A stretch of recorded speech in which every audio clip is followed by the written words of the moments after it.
Y'all, if I've said it once, I've said it 1,000 times. Don't have a conversation about family planning when you're wasted. Oh my God. We were both going to start the show the same way. I love that when that happens. I was going to say, nothing kills the mood like baby talk.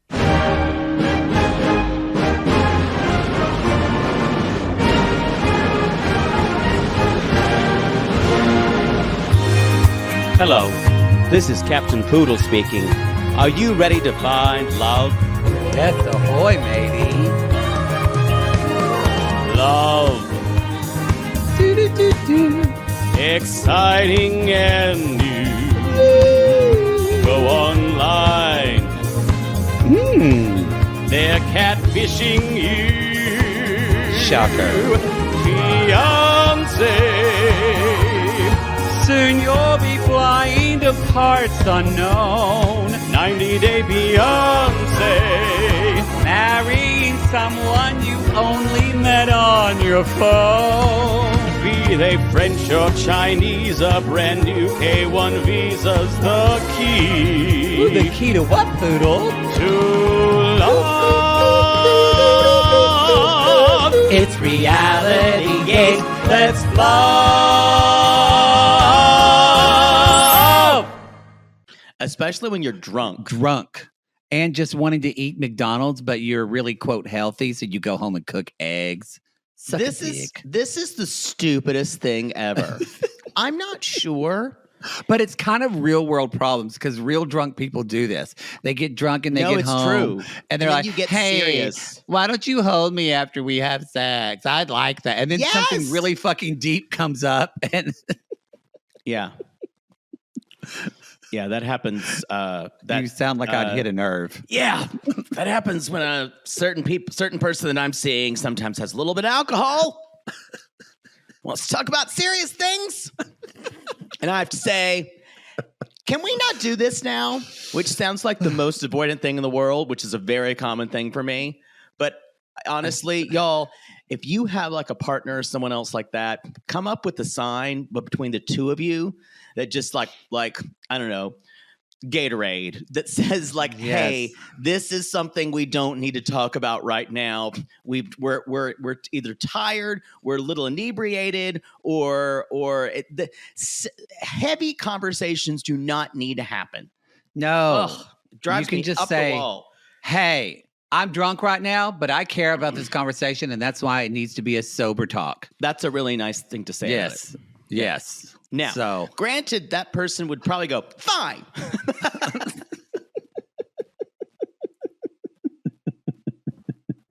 Probably.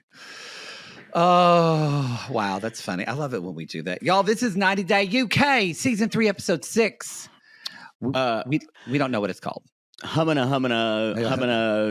Drunken fights about babies. Yeah, we don't have the episode title yet. It's not out. We're doing this early. Y'all, we're both in LA for like 2 days. And then so we're actually on the road for 21 days. Yes, we're remote but goat. And for the people on the is it Smorgasbord tier? Now that Sissy commented about it, I'm in my head about it. Now she's completely fucked me, by the way. Here is a sissy came up to me. If you want to know the one thing to completely shred my brain, this woman paid $75 for a meet and greet. Walked up to me and said, I've been meaning to talk to you about this or send you a message, but I thought I would tell you in person so I can see you devastated. I don't think she didn't say that, but that was her point of view. The woman proceeds to say, when you say a whole enchilada, that's everything. A smorgasbord is actually a big spread with a little bit of everything. Which is not completely accurate. But what a smorgasbord is like, what she was saying is the whole enchilada is everything. Y'all, we're talking about the names of our Patreon our tiers. If you're not, our RG Plus tiers, and it's to the point. It's to the point of But then she said, tell her what she kind of said that leveled you, her last sentence. Because I saw your face. Do you remember what she said? I don't. I think I blocked it out. She said, so she was explaining, she said, so it just seems like the $15, that's where everyone gets the whole enchilada because they get all of it. Yeah, that's when I went. Your face looked like you saw my soul left my body. Yes. Because y'all, when this woman paid more money to see me humiliated. We're not renaming the tears. It's too late. Nope. It's staying the way it's going to be. And that hurts more. That bitch.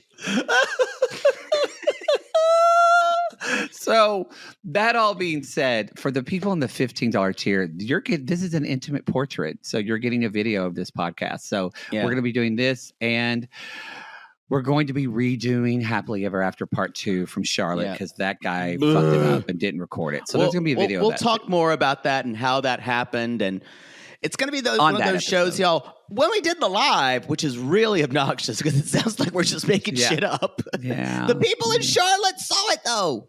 And that was a really fun show. It was a wonderful show, and I hate that people missed it, but also I tell myself when that happens, well, that was a one night only. We all had this magical moment together that we'll just remember. Tens of people. Yes, dozens. In a comedy club that looked like a bingo hall. Yes. The tables in that place were one never of them going broke. Back, by the way. One of them actually broke. It looked like you could eat a meat and three on that table. It looks like you were gonna get your chicken dumplings, fried okra, and macaroni and cheese. Yeah. And your sweet tea. It was better when the lights were on, but it's also one of those places where I think I mentioned to you, everyone there who was working there looked underage. Yes. Felt like Mob was running it. Yeah. Or Gay Sex Club, which are both very similar. It just and the adults who were there didn't really seem to know what was going on either. The one thing I loved about it, I loved how the intimate security woman was amazing. The security Tammy was amazing. Anyway. Wow. All right, y'all. Let's jump. Wow. Oh, wait. Let's jump into some other announcements. We have more announcements. That's what I just said. Let's jump into some other announcements. I literally was throwing it to you. You said let's jump into the show, and then we usually say jump into the show. That's true. That was a bad way to put that. I agree. Okay, y'all, we are finishing the If You Can Dream It tour. It's been an experience. We started this thing in March? I don't know when we left. May. No, April. April. No, April. So this is going to be the fifth leg, right? Yes. We're about to embark on. It's our West Coast leg, the long leg. This is the 4 shows in the middle, 4 shows, boom, boom, boom, boom, boom. And then that little bit of cum that dribbles out your dick after you jizz, and that's LA and Vegas. Yeah, that's LA and Vegas. But they're going to be great because, y'all, that has some of the most sperm. This is in a weird area. Let's just tell the cities. Y'all, we're going to Portland. Say the cities. Portland. And we're playing the Polaris there on Wednesday.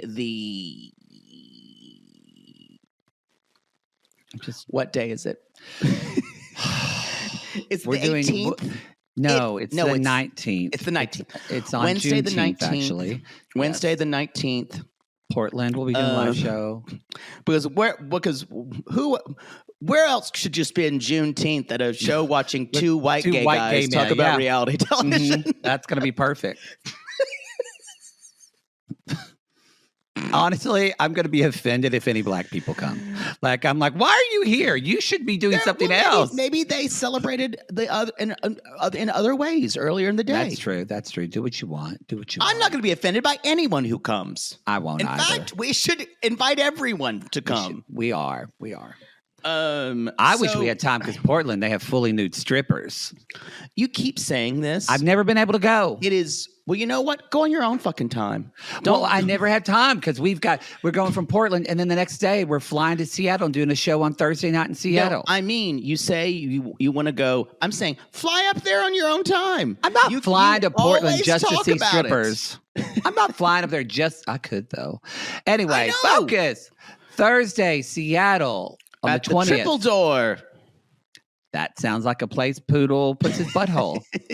It sounds like a sex position. It does. To be honest. Ooh. Triple axle and triple door. And so then on Friday, we're going to Vancouver on Friday the 21st, and that is the Biltmore Cabaret Space. That sounds fancy. It does because Biltmore is there, like Vanderbilt. I don't think. I think it's. I don't think it's that kind of fin de siècle of opulence that we're thinking. I don't think it is either. But we have been to our San Francisco. Then on Saturday on the 22nd, we're going to be in San Francisco, and we've been to that the Swedish American Music Hall. Y'all, I know what I want, and it's called Karen. A vacation. And we're getting one. So we want to let you know. Right, Pooh? I am setting it up. We are on vacation June 30th through July 6th, which is, I believe, Sunday to Sunday, right? Yeah, we'll still have content that's airing. Maybe the 7th. Am I correct? June 30th. No, 30 days have September, April, June. Yeah, the 30th to the 7th. We'll have some content. I think we'll have maybe, I don't know, one 90-day show we might not record. We'll let you know. There probably will be whether it's going to be, is that going to be toe then, or is that still, no, that's still going to be, when does lip go away? Because what's replacing toe is replacing July 1st, but we're recording that early. Yeah, we're recording that early, so it might be like won't mess it. It'll might be one of the happily ever afters. Probably the second week. Probably the one that airs on the 7th. Yeah, because y'all, we just kind of cover it. That's the whole point. We get a vacation, so if we have to like cram in a show, then what's the point? Yeah. Anyway, we'll have some stuff that week, but it won't be a full coverage also, week. the Facebook group will be dark. That will be on pause that week as well. Yes. We paused that during vacation as well. Anything else, Poods? Did I mention Plathville? Did I? No. Oh, Plathville is back. Welcome to Plathville, y'all. You know, we have an uneasy relationship with last season where we were just like waiting it out with the Shakespearean darkness. I was kind of dreading the show coming back. Then I saw the trailer and thought, this is a different angle. I was actually a little excited to watch. Now, I'm not excited to see Mariah anymore. I'm kind of here for Mother Plath terrorizing Barry with her ATV freewheeling ways. I'm here for that, and I'm here for Olivia dating, like, finding her own. I'm here for that. I don't want to see Ethan date women. No. I don't want to see the man who's been in the bunker for 100 years venture out and try to talk to women when he just wants to touch their boobs. I just, Micah's got a girlfriend. I don't care. But he did say, I'm doing all the interviews without a shirt from now on. And I enjoyed that. I kind of want to see what Lydia and Amber are up to.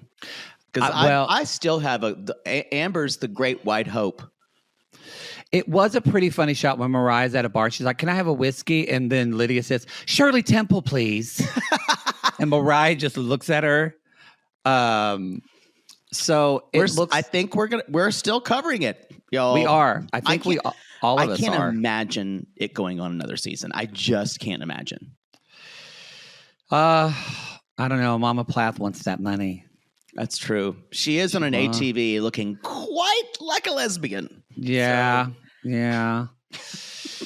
Anything else? Looking very Janelle from Sister Wives. Mm-hmm. That is it. Let's talk about the fucking show. Let's talk about this show. We don't have a title because we got it early. So, and y'all, we're going to have a new segment that we didn't mean to have, but we're going to have it later on. The screeners, we both watched the screener because we're doing this a little early because we're going on tour. And the screeners that we get from this production company, you guys, do not have subtitles when someone speaking a foreign language is occurring. And so unless there's a person translating on screen, we have no fucking clue what they've said. So that will lead us to a segment called "What Did They Say?" What did they say? Is there something really relevant? Yes. Are we missing a lot? Because we're FOMO gays. So you even more than me. Probably the anxiety it gave you. Oh my God! You have no fucking idea. I went and I wrote down in my notes. I have no idea what's happening here. And this is very upsetting. Or I just kind of went, I actually looked into a software, if I could get a software where I could find and translate what happened. And apparently I had to pay some exorbitant amount, and I'm not going to do that because I'm cheap. Your words. Sam and Ali, otherwise known as, I don't know, Andy Capp and his wife. Wow, that is an old reference. I don't even know who that is. That's Andy Capp from the comics. And like he was like a drinker, and like he has this harridan of a wife. Oh. Yeah. Sounds lovely. Are you looking it up, or are you just staring at your screen? Okay. Yes, I am. That maybe 8% of our audience knows who that is. Andy Capps. C-A-P-P. No, I got it. Well, first of all, it is a British comic strip, so well done. Well, no, that's current. It appeared in August 5th, 1957. So... Oh, God, I'm 800 years old. Sure. So she's just like pushing him in the title card. The next day after that, she said, we had a row. Yes. And at least I will say, Ali is the one person on this season I really enjoy. The Olga Pudlskaya, first male Olga Pudlskaya graduate. He is playing the part that he needed to play. Just his form of speech, it's almost like you sped him up and then they slowed him down. it's like that's true. It's like quick. He's like, we're like the way they film music videos. Wrong. Yeah. It's a weird pattern of speech, and he uses especially I understand English is not his first language, so no, but he creatively finds ways to say words like Sam wakes up the next day and he's not there, so of course she's furious, and he's like outside. He's like, we were both in the wrong because I lauded her. In other words, I was loud to her. I was. But he's like, I lauded her. I know, it made me feel like you lauded and praised. I know. I actually enjoy it. You lauded me. You lauded me. You were loud. And I'm like, that's actually kind of works. It does kind of work. I agree. I love it. Do you think he's really jealous, or do you think that's an act because he knows she sees jealousy as love, and that's why he's putting it on? You know, I could see it either way. I can too. That's why I'm asking you. I think he's a natural at this game, and he was born to play 3D chess like this. He was.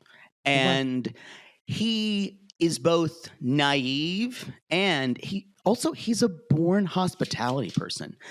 Almost every one of the foreigners on this season feels like is a hospitality person. They're born actors. This is someone who lives to please the guests and makes their living off of tips by little things they do for people. They're actors. I'm so worried about myself in the DR.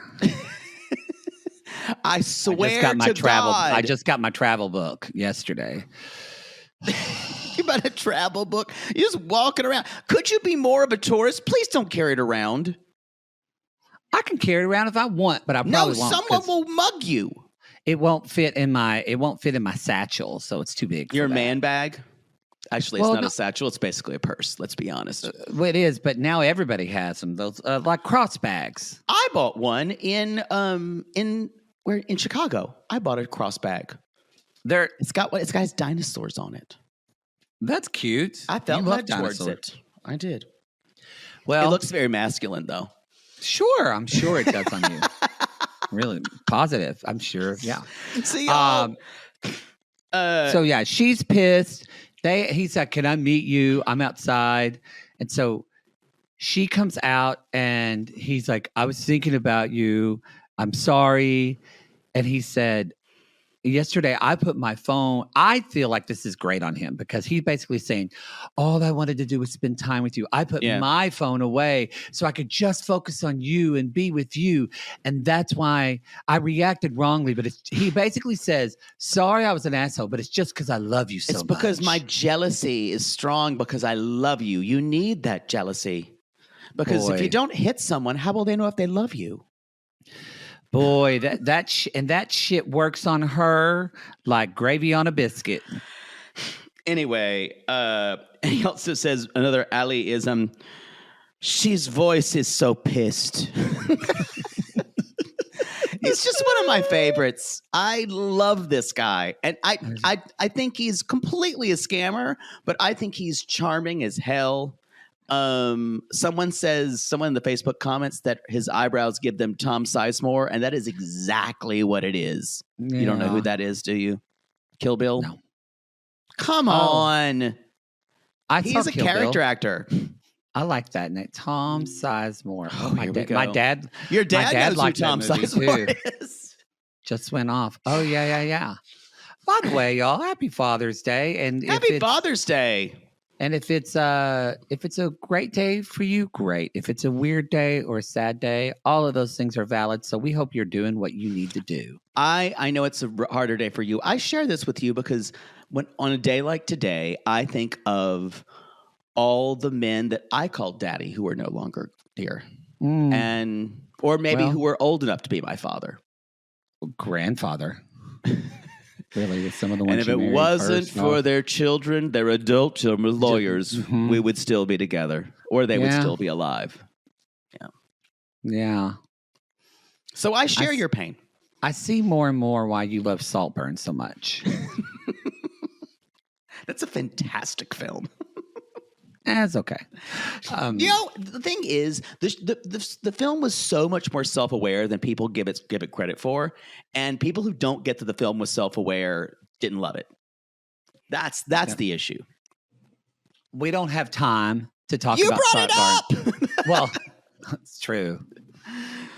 Anyway, so later on, he says they're going to breakfast, and he says he's sorry. You already said this, but and she's like, "Don't play with your food. You're a child."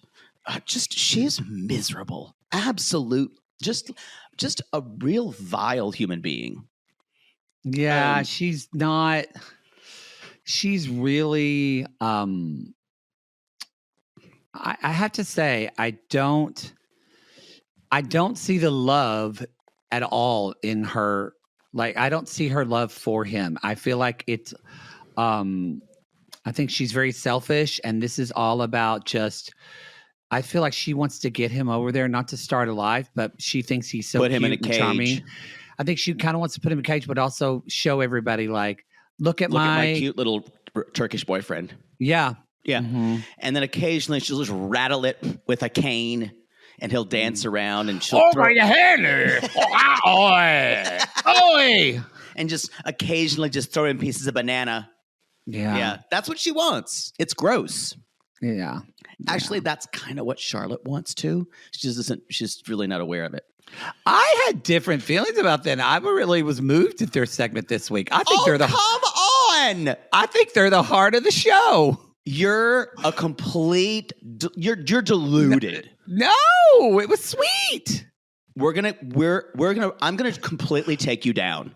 They found love in a hopeless place. You're so wrong about this. You have never been more wrong. If that's not true, you have been wrong so many more times. But this is you saying this is ridiculous. We're going to talk about this. No, that is completely absurd. I actually think she is getting exactly what she deserves. Save it. I will. So anyway, she's like, I wish we didn't have to argue all the time. They can't. They always say that, and I'm like, maybe you don't pull out the grenade pin every time. Maybe you have some restraint, both of you. And she's the one that totally went off on him. Yeah. And very much so. She's like, well, I'm just worried that. At one point, he's like at the table, and she's like, "Got to do the visa now because long distance is all our problems." He looks across from her and just goes, "I love your smile." And she goes, "Thanks." She kind of said thanks, but she's like, "He knows how to wrap me around this finger. I'm like butter in a hot pan." And so you're my soulmate. That's why. in like 3 minutes, he has her back where he needs her. So they're going out and I think he's like, I have arranged a trip for her to go belly dancing. Because she loves to dance, y'all. She loves dancing. This is actually quite sweet. And it's a smart move on his point. But not for Sam. She's miserable in everything she does unless it involves doing exactly what she's always done or eating chicken nuggets.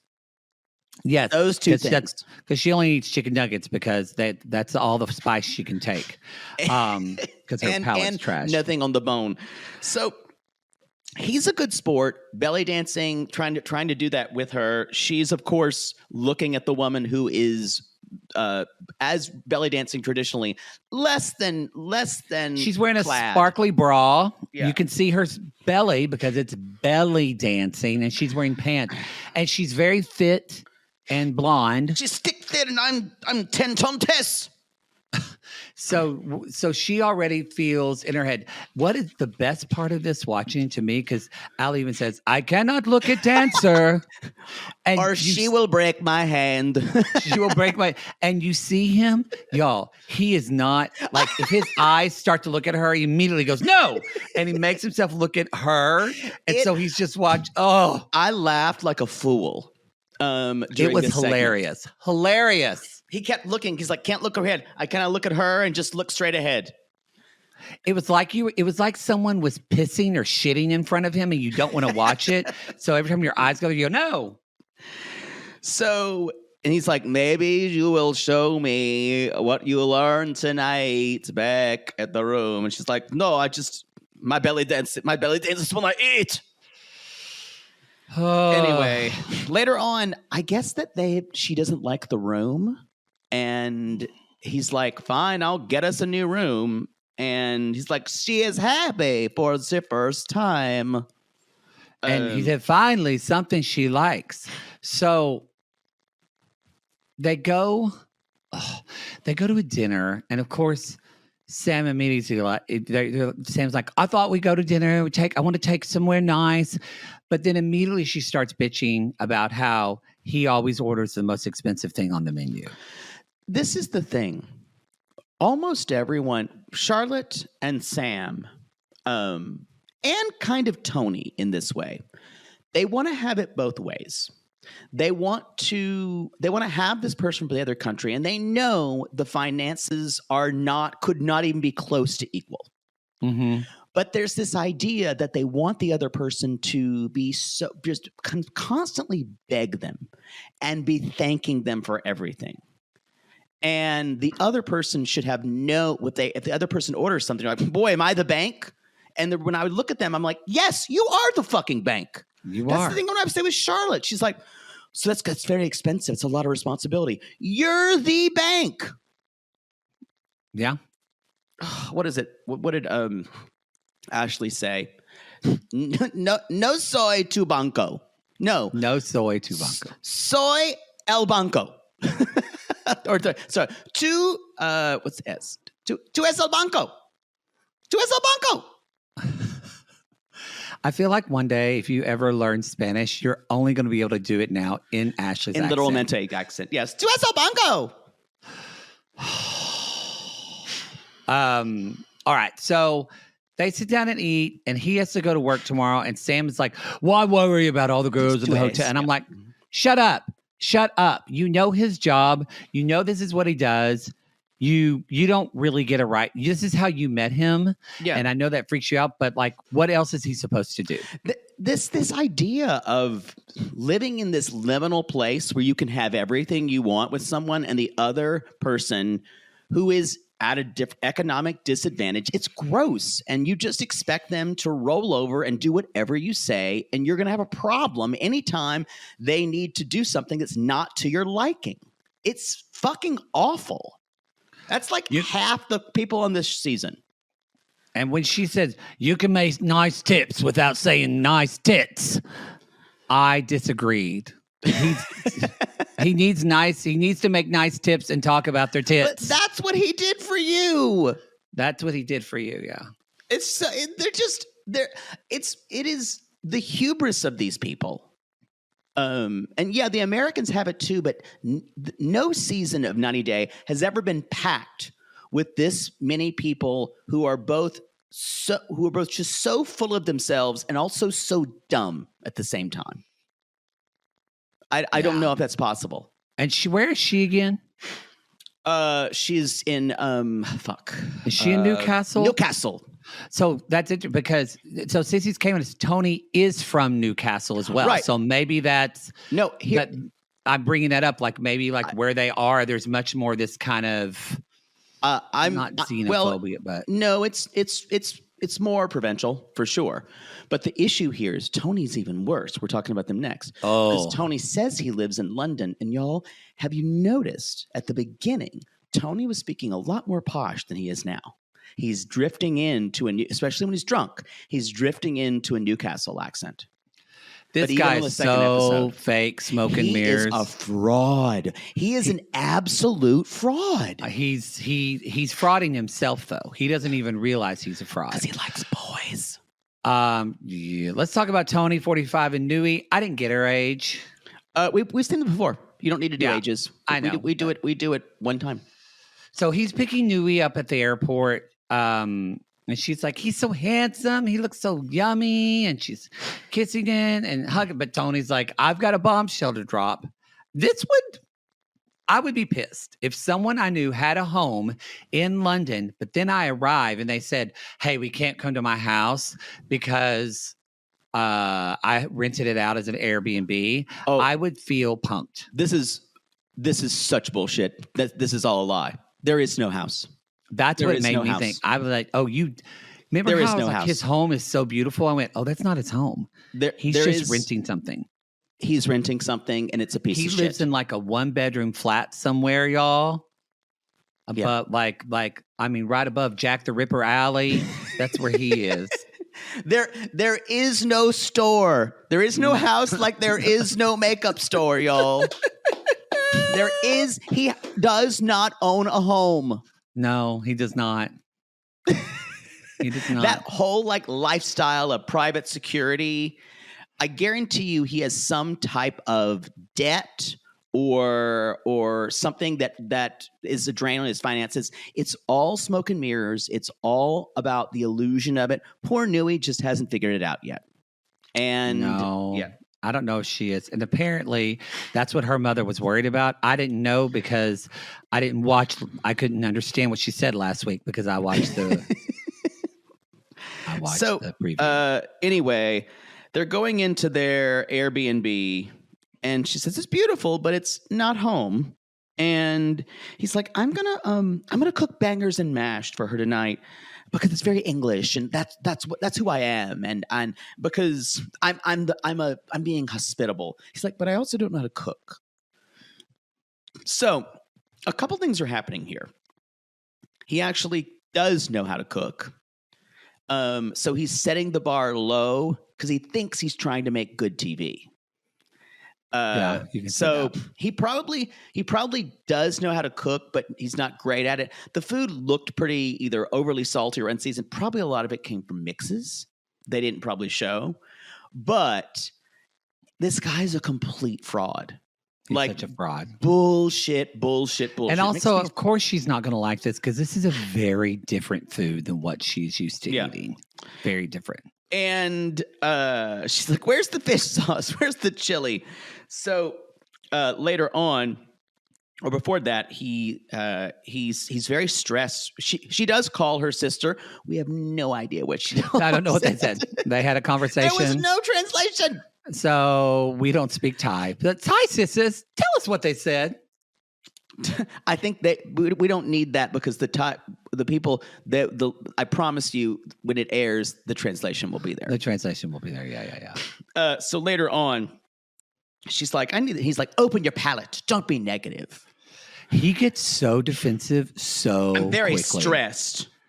And he's like, she's trying to, he's like, I don't need her. And I'm like, this guy feels like he's just, there's like anger just bubbling under the surface. You know why? Because he wants a dick in his ass?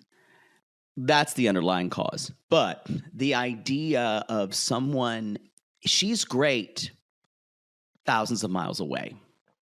But when she's in his space, he feels more vulnerable than he's ready to do. Yeah, and that's why I don't think he has relationships like we talked about with his sister, absolutely with his not. family. Absolutely not. This guy's not close to a lot of people. He's only close to like guys he served with. Exactly, and that guy last week, by the way, this was got announced. canceled. Didn't get canceled. They just edited it out of the episode because he had a white supremacy tattoo. Yeah. Just another one. Just another one. What are you going to remember? Wow.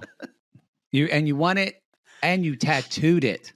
Go to hell. Fuck off. You're pretty convinced in your views. Yeah. If you put a fucking tattoo.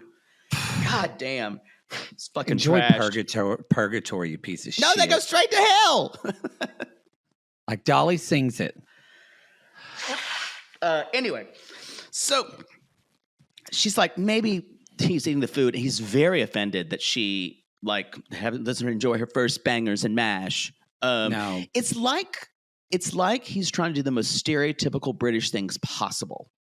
Well, and she's like, I'm looking at this plate and it's only brown and white. That's gross. Welcome to American food as well. Especially this is what we do.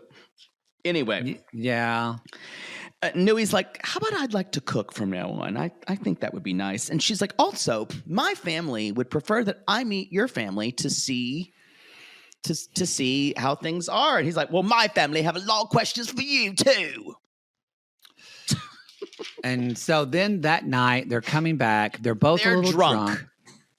And so she's cooking some eggs for him, and Tony's like, "When you're cooking, you make me horny, baby." He is just so gross.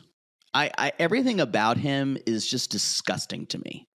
There's just a quality that he has. It's absolutely what a fraud he is. I'm not disgusted, but I'm real bored by him. I feel like. Again, anyway. I'm just not an authentic person. And he's like, maybe we can make some eggs of our own.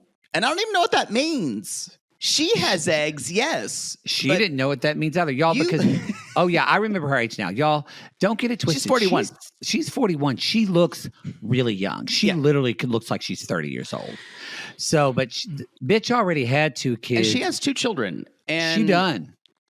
What this got me, either this was fake, the fact that now maybe they've just not known each other that long, but the fact that he hasn't made it known to her that he wants a baby. I couldn't tell if it was fake. Yeah, she should know this by now. And I can't tell if it's fake, but then I also believe it because he's got an ego, and I could see him being like one of those guys like, I need to carry on my lineage. Yeah, well, with my loins. He says, I don't want, what am I going to do? Just look after someone else's kids? He said that. That was so cruel. And I went, oh, so that's what this is. Okay. And she even says, we already have a family. We don't need one. She's like, there's a difference between looking after someone else's kids and having your own baby. And she's like, I wanted to have a fun life with you. And anyway... the next morning, we're still talking about the baby. And he says, you think I'm okay? He said, you think it's nice for me to have a life without a baby? And I wrote, fuck that's this even guy. worse. Fuck you think that it's guy. Nice for me to have a life without a baby. This guy isn't thinking about her body, her choice. He's not thinking about any of fucking that. He doesn't think about her wants or her needs. It's not about he has not given even the body's way down the line. I wonder if they even have that much sex. This guy kind of scares me. There's a quality of nothing behind the eyes, or there's something so buried deeply that really unnerves me. You find him boring. I find him kind of terrifying. Yeah, I think it's worse than that. That's why he doesn't talk to his family. And the only people he talks to are people he serves with. We wish them the best. Can we do? I think we should do Charlotte and Johan last. Actually, okay. Can we do Nicole and Taher? I feel like because there wasn't a lot. We're riding camels.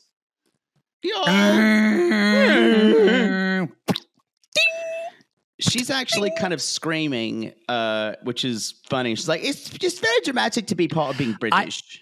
I bet. Well, that's true.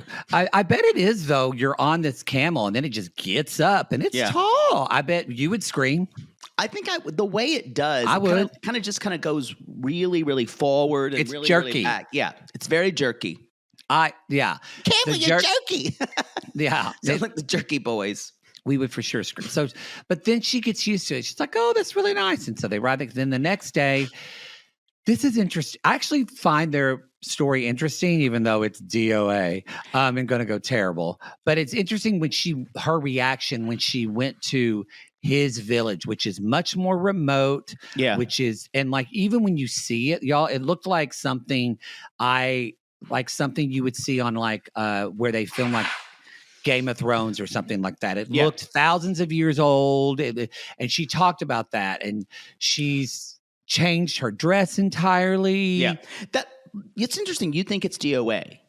I think this whole thing, this is how unpredictable 90 Day is, especially this franchise. I think they're making mountains into molehills into mountains here. I think they're fine. Because even her, I say that because he's not a good enough actor. So you think he really doesn't care about if she? I think he does, but I think a lot of this has been talked about before, and a lot of it's being recreated. Okay. Here's also why I think this. I think if they were more DOA, I think she would be putting up more of a fuss about this woman has never interacted with anyone who that we know of that is Muslim. No, that's true. I don't know. She seems like a fuss person, though. She seems like a person who kind of says, she seems very British, like push it down or push it away and I'll deal with it later, or I won't deal with it at all. Well, she's more interesting than some of the people because she even says, and I don't agree with this, what she's responding to, and this is what I think is real. She's like, they're talking about the way I'm dressing and like, would a woman be considered bad if I was doing this? So she's actually trying to come to terms with it. She's trying to come to terms with it ethically for herself. She is. That's why I feel that this is actually helpful and it's less than DOA. And so I think that's a conversation they're going to have. If she cannot get past that, he's not great at explaining anything in terms of this is halal, acceptable, or haram, bad. He's not really good at that. I'm less worried about her more than him. I don't know.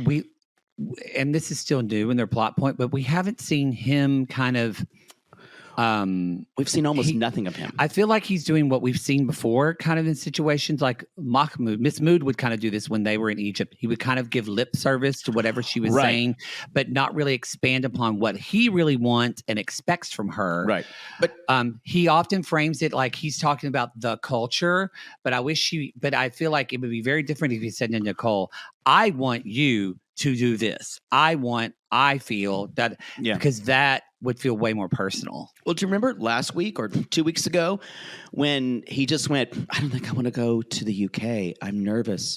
She's like, oh, we have mosque there. And like, there's an Islamic center and there's a lot of Muslims in there. He's like, okay, I'll go. Yeah, it was so weird. That's why I think things are being recreated. No, I can see that. Yeah. I hope that he's like, off camera, he's like, I don't give a fuck what she does. I like seeing her tits. Well, I don't think that's it either. I think there's something in the middle of it. Sure, and whatever. I think they've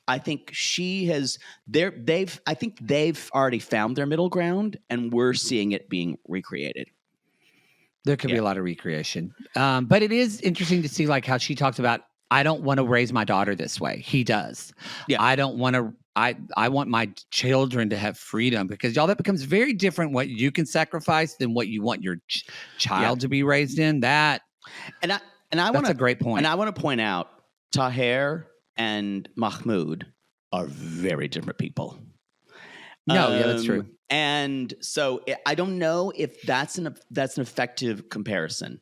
Because it's just all that we have. Exactly. But that's why I'm trying to say it's not a good model.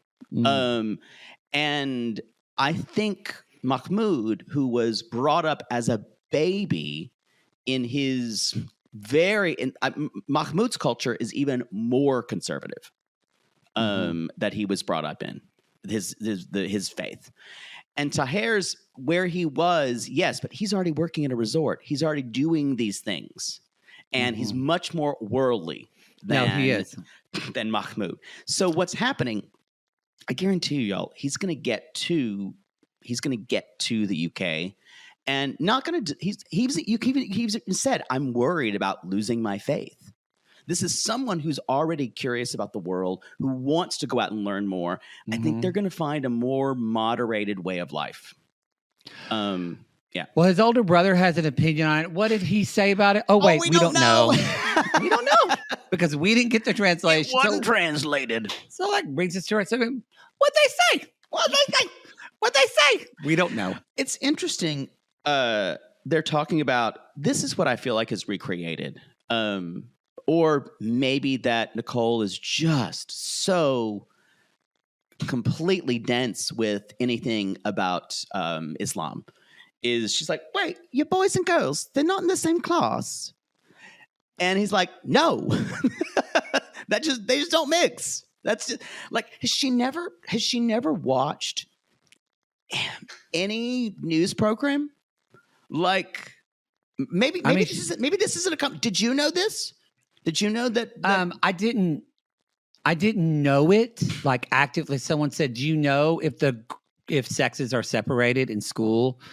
In Egypt, I would say, I don't know, but I would think they probably would be. Yeah. So, like, common sense would tell me I would go there. I wouldn't expect for them to be co-ed. It's interesting. And then she brings this thing. She's got, I'm not a bad person, and he's not a bad person. So to me, this is the most interesting part of it. Also, y'all, we've said this before.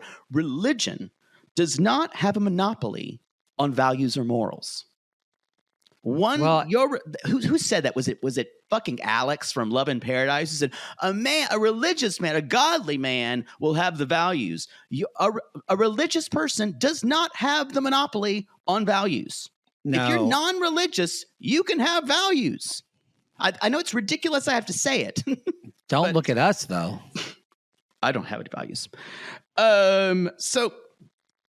She says, that's when she talked to him. She's like, is it weird for, it's like, it's weird for, he said, it's weird for my daughter to walk with a man. So they're having conversations. And he walked with me and he talked with me. Okay. Where did you hear that song? Is that some commercial? That's the garden. It's a hymn in the garden. Yeah, it's some bullshit song. No, it is an actual. It's a. Well, I mean, religious song. It's a pro. So you didn't. Okay, just checking. In a Catholic hymn, we never sang that. You did not grow up with that. That is a very Protestant song. No, I saw it on some commercial with like Sandy Patty and all that shit. Oh, and you were like, "What is this? What is that?" Don't disparage that because some people love that hymn. Sorry, but it's talking about. It's basically where Jesus and this person are meeting in the garden. No, I got it. Like, no, let me tell you the lyric. I come to the garden alone while the dew is still fresh on the roses. And it's basically talk about, and then I meet Jesus, and he walks with me, and he talks to me, and he tells me I am his own, and the joys we share as we tarry there, like nothing I've never known. Literally talking about maybe Jesus getting freaky in the garden. Wow. I know.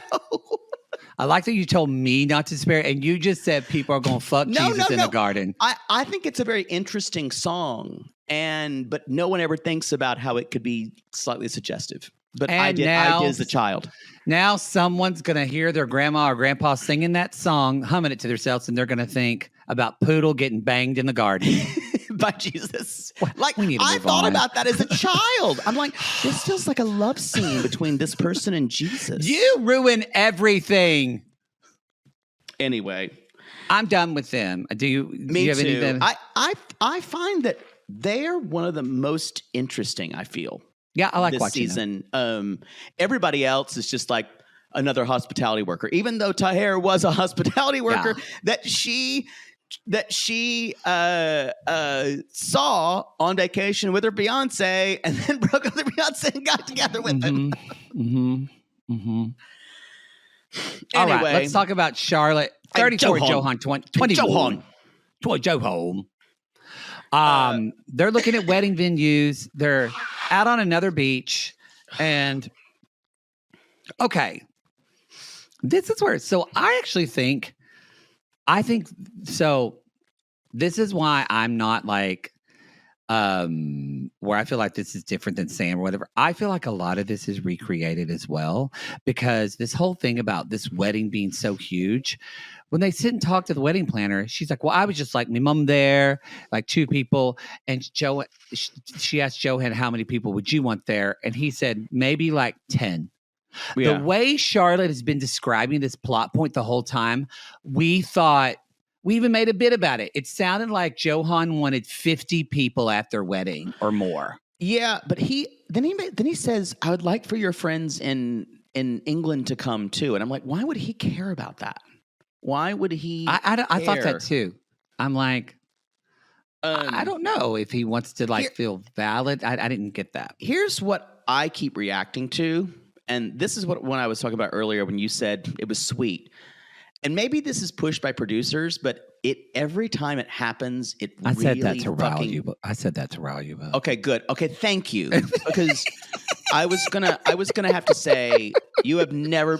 Again, no, you've been more wrong. Like you've been really wrong before, but this and you've never, rarely. So, Charlotte says, "But what would you pay for?" That's not how this works. No, you pay for everything. Yeah, Tú eres el banco. And what I kind of like about Johan, or I actually do like him, he is very upfront with her. Like where a lot of people play the game and try to be nice and they're passive. He's just like, no, I can't pay for things. I can't. Yeah. This is my life. I expect you to help my family. I got to say, this guy is super fucking clear on what he needs from her. And I actually think she has moments, but maybe I'm just comparing her to like how awful Sam is or how awful like some past UK members have been. She's right. being better about it than a lot of people. Like one thing I like about Charlotte, and I'm going to say this and then probably next week she'll fucking do it and piss me off. She never shames him for his family's experience of how they live. It's true. We never see that. What I'm trying to say though is she her edit. Oh no, she's unrealistic about it. But her edit, the way the show's giving her an edit is giving her more of a dumb hero edit. Yeah, the way they're giving Sam an edit is a complete villain dumbass edit. Yeah, so, and I'm going to say they're more alike than it's the way the show is handling it. Mm-hmm. That's basically all I was saying. It's how the show is choosing to do it. So she says things like, "What if it was just us two? Would that be a problem?" Which is to me saying, what if it was a weird question? Because she basically said, "What if I didn't invite your mother or grandmother to the wedding? Would that be a problem?" Because it's all, I'm paying for everything, and everything is very expensive. So it's almost like it's a nice way to say, I don't really want to pay for your mom and grandma.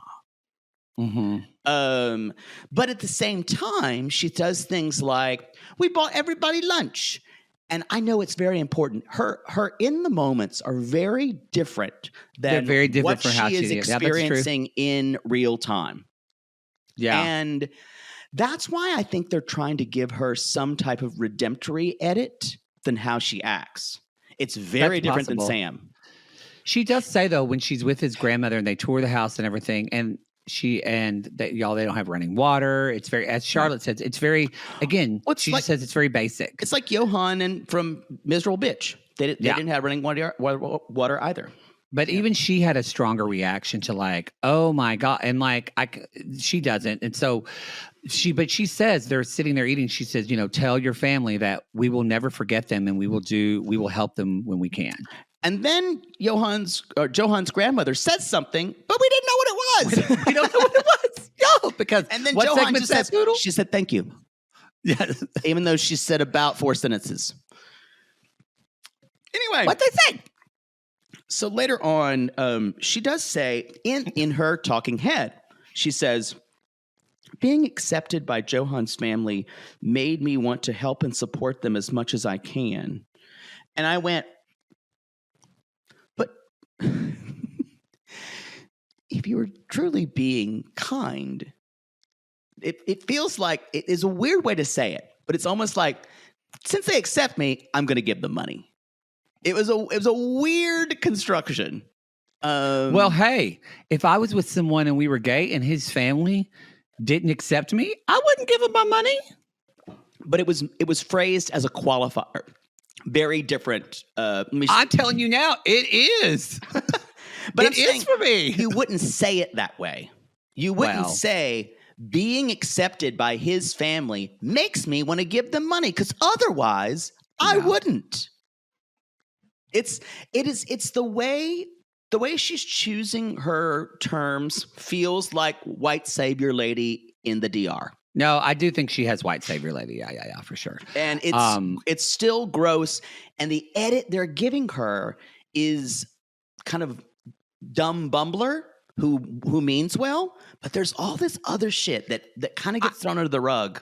Well, I do feel like, though, in their edit, and we'll talk about the dinner that night, I do feel like they are editing them to be the heart of the show this season. Come on! I do. Compared to all the other couples, I think this is the one where they want us to. I think this is a couple with the way she's edited. I'm not saying they are. I'm just talking about the way this is a disaster. This is DOA.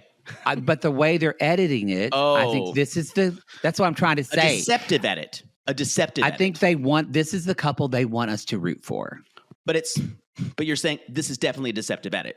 I'm just clarifying. I think possibly, yes. Yeah, I think so. The way they're editing it, because they do this dinner at night. She gives him this watch. She's like, every time you look down at me, you think of me. Every time you look down, I want you to think of me and my money.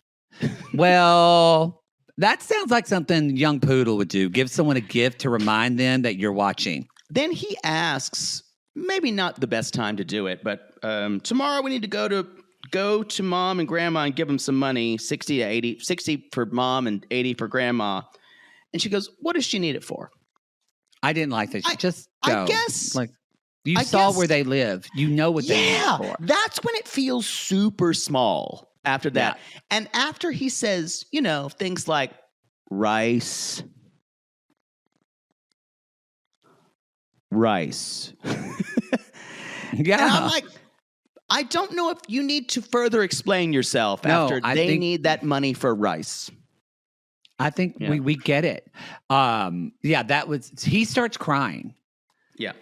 and says, "You know how much I love you," and I that's thought where he it said, does. you know how much I love them. I thought that's what he said. I watched it like 3 times because maybe he Okay. did say them. Okay. I wasn't sure. I couldn't tell. either. So this is no. I'm glad you. We brought it don't have subtitles here, y'all. Yeah, we don't. We're doing the best we can with screeners. This is the only screeners that, for some reason, they just don't give us subtitles. Yeah, we're flying blind. and we need them for this. Yeah, she says we can help them. I mean, yeah, we need subtitles just for Sam. It's definitely. It's almost like she is checking all the boxes to doing what she, quote, needs to do to get what she should do to get Johan over to the UK. But in the same way, though, and this is jumping ahead a little bit, but they have this dinner, and she's like, "Yeah, I'll give money," and I'll blah blah blah blah. And that's going to be fine. She's going to give money to his family. But then later, when she's packing to leave, and he says, "Hey, I don't think you should come for like 4 months because you need to save money because we've got to pay for the wedding." Yeah. And he's being realistic. And she was like, "No, but I need to see you because y'all don't forget don't forget that jealous monster. She literally feels if I'm away from him for 4 months, he'll fall in love with someone else or get someone who's a better option." Because that's what he does. He's an actor for tips. Just like those waitresses in Phoenix, like Rhonda and what's their name? Charmaine. Rhonda and Charmaine.